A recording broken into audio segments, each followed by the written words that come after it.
जी, अस्सलाम वालेकुम। क्या हाल है? सब लोग खैरियत से हैं? अगर आपने अपने गार्डन में, गमलों में, क्यारियों में सफ़ेद मूली या लाल मूली लगाई हुई है, तो आप इस फर्टिलाइज़र का इस्तेमाल ज़रूर करें। ये एक ऐसी फर्टिलाइज़र है जो मूली की जो ग्रोथ है, उसे दुगना कर देगी, बनने वाली मूली का साइज़ इंक्रीज़ होगा और जो मूली तैयार होगी, वो वक्त पर ही तैयार होगी। इस फर्टिलाइज़र का नाम क्या है, कैसे अप्लाई करना है और इसी फर्टिलाइज़र को क्यों अप्लाई करना चाहिए, और इसके साथ साथ कुछ ऐसी केयर टिप्स भी आपसे शेयर करूंगा जिनको अप्लाई करने से आप बनने वाली मूली का साइज़ भी इंक्रीज़ कर सकते हैं और उसकी पत्तियों को भी महफूज बना सकते हैं। तो चलिए वीडियो शुरू करते हैं। चैनल को अभी तक सब्सक्राइब नहीं किया, चैनल को सब्सक्राइब और वीडियो को लाइक करें। सबसे पहले बात करते हैं, अगर आपने अपने गार्डन में लाल मूली या सफ़ेद मूली को लगाया हुआ है तो ये बात ज़हन में रखें, सीडलिंग से हार्वेस्टिंग का दुरानिया बहुत शार्ट होता है। मूली लगाने से हार्वेस्टिंग का जो दुरानिया होता है ज़्यादा से ज़्यादा 35-40 दिन का होता है, यानी कि आप यूँ समझ लें कि 1.5 महीने के अंदर मूली सीडलिंग करके तैयार हमें मिल जाती है। इसलिए इसके लिए ज़्यादा खादों का इस्तेमाल नहीं करना होता, सिर्फ़ और सिर्फ एक ही खाद देनी होती है जो मिड वाला हिस्सा होता है। जैसा कि मेरे गमलों में ये आप पौधे देख रहे हैं, ये तकरीबन 18 से 22 दिन के आज हो चुके हैं। ये इसका मिड टाइम आ गया है, अगले 15-20 दिन में मूली फाइनली तैयार हो जाएगी, हार्वेस्टिंग के काबिल होगी। इसलिए इसे हैवी डोज फर्टिलाइज़र देनी है। हल्की फर्टिलाइज़र देंगे, बनने वाली जो मूली है उसका साइज़ इंक्रीज़ नहीं हो पाएगा और हमें अच्छा रिजल्ट नहीं मिलेगा। तो ये बात ज़हन में रखें, ये शार्ट टाइम की सब्ज़ी है, इसलिए इसके लिए हैवी डोज फर्टिलाइज़र की ज़रूरत होती है। और ये जो मेरे हाथ में आप फर्टिलाइज़र देख रहे हैं, ये बड़े बड़े किसान इस्तेमाल करते हैं और इसका बहुत अच्छा रिज़ल्ट है। गमलों में लगाए हुए पौधों के लिए तो ये नागुज़ीर है, इसके इस्तेमाल के बगैर गुजारा हो ही नहीं सकता। तो इस फर्टिलाइज़र के अंदर नाइट्रोजन की भी मिकदार पाई जाती है, जिससे मूली की पत्तियाँ बड़ी बड़ी लश ग्रीन चमकदार होंगी और जो बनने वाली मूली है वो भी बहुत ज़्यादा हेल्थी और बड़े साइज़ की होगी और वक्त पर ही तैयार होगी। तो इस फर्टिलाइज़र का नाम है डीएपी फर्टिलाइज़र। डीएपी फर्टिलाइज़र एक ऐसी खाद है जो हर गार्डनिंग शॉप से आसानी से मिल जाती है, ऑनलाइन ख़रीदी जा सकती है। ज़्यादा से ज़्यादा इसकी कीमत 300 साढ़े 300 रुपये किलो होती है।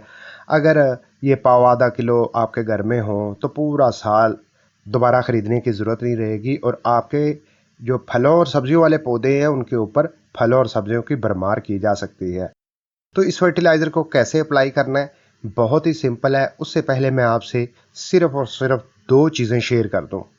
मूली के पौधे जहां भी आपने लगाए हुए हैं, जिन गमलों में, क्यारियों में या जिस लोकेशन पर लगाए हुए हैं, इस बात को यकीनी बनाएं कि इसके ऊपर 6-7 घंटे की धूप पड़े।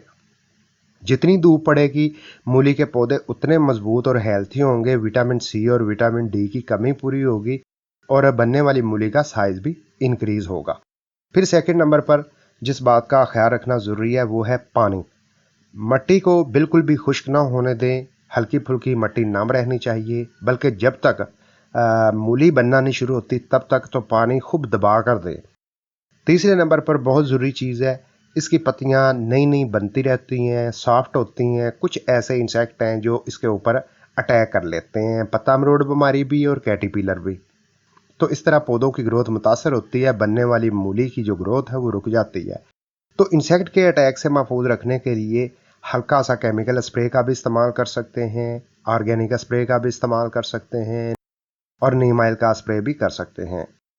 अगर ये तीन आप काम कर लेते हैं और फिर इस फर्टिलाइज़र को आप अप्लाई करते हैं, आपको 40 दिन से पहले मूली हार्वेस्ट करने को मिलेगी और मूली का साइज़ भी वैसा ही होगा जिस तरह हम मार्केट से ख़रीद कर लाते हैं।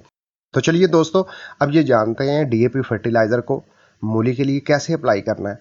तो सिंपल सा तरीका है, जिस गमले की मिट्टी में आप डीएपी फर्टिलाइज़र का इस्तेमाल करना चाहते हैं तो उसके लिए आपने क्या करना है, आपने पानी लगाना है। खूब अच्छा खासा पानी लगा देना है ताकि आने वाले 2 दिन पानी लगाने की ज़रूरत ना रहे। इस तरह पानी लगाने के बाद क्या करना है, डीएपी के कुछ दाने पकड़ने हैं, इस तरह चुटकी, और इस तरह वक्फे वक्फे से बखेर देने हैं। ये बात ज़हन में रखनी है कि इस तरीके से बखेरें कि हर 1 इंच के फासले पर एक दाना आए। फ़र्ज़ करें मेरे पास जो गमला है ये 24 इंच लंबा है और 18 इंच इस तरह चौड़ाई में है। तो इसके लिए कितने दाने आएंगे, ज़्यादा से ज़्यादा 30 से 40 दाने। तो इस तरह आपने इस फार्मूले को जहन में रख के थोड़ी सी चुटकी ऊपर बखेर देनी है। ऊपर बखेरने के बाद कुछ भी नहीं करना, ऐसे ही छोड़ देना है।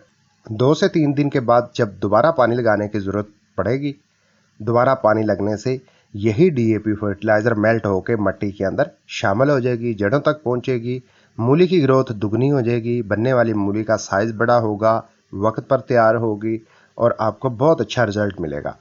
इस फर्टिलाइज़र का दोबारा इस्तेमाल मूली के लिए नहीं करना या किसी भी और फर्टिलाइज़र का इस्तेमाल दोबारा नहीं करना। ज़्यादा खाद देने से क्या होता है, मूली की ग्रोथ रुक जाती है, साइज़ टेढ़ा मेढ़ा होता है और साइज़ भी बड़ा नहीं हो पाता। तो इसलिए आपने ये बात ध्यान में रखनी है, जब सीडलिंग करनी है तो कंपोस्ट का इस्तेमाल कर लेना है और सेंटर वाले मिड वाले हिस्से में आपने डीएपी फर्टिलाइज़र का इस्तेमाल करना है, तो आपको बहुत अच्छा रिजल्ट मिलेगा। अगर आपने अभी तक अपने घर में गमलों में, क्यारियों में, गार्डन में सफ़ेद मूली और लाल मूली को नहीं ग्रो किया तो यकीनन अभी भी टाइम है, ग्रो कर सकते हैं।